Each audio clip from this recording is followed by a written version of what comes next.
เลยฉันว่ามานั่งกินหวานนี่ทำไงตักหวานหน่อยทายเด้อพาว่าอยู่ไสนี่อันนี้เป็นบ้านน้ำมะเกลือใหญ่เด้ออันนี้หารกับเขานางดงเด้อเป็นขายหลายอย่างข้าวผัดก็มีข้าวผัดแซ่บดูซีนแซ่บข้าวผัดแซ่บสมตำแซ่บเด้อเก็บหมูก็ขายดียังเหลือถุงเดียวมีลูกค้ามารอทานร้านอาหาร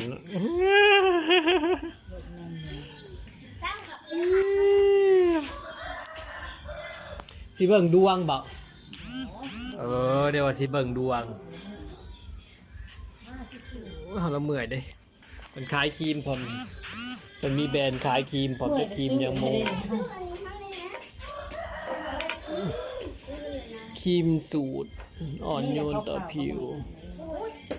โอ้ยโบครีมเนี่ยก็มันชิลินใส่เจ้า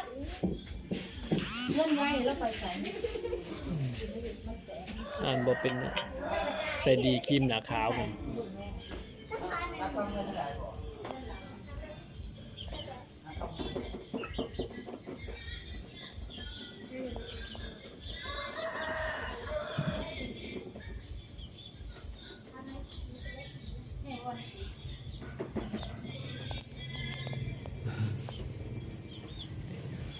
เป็นนักว่างลูกค้าเป็นเขาหันขายดีมื้อละ10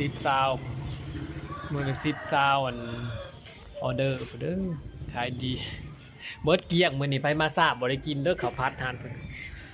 แคบหมูก็ยังเหลือถุงเดียวมันมีกล่องใส่ไหหรูหราไปมากินหานใครอยากเอาเข้าบ้านเอาเมื่อบ้านก็ได้กินอยู่หานเพิ่นก็ได้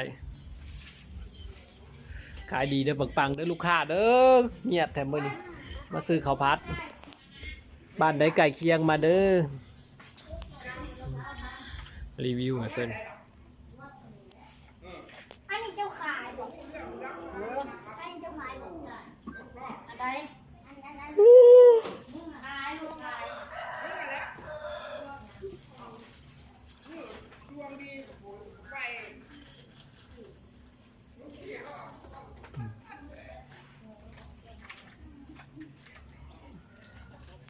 บรรยากาศก็คึมฟ้าคึมฝน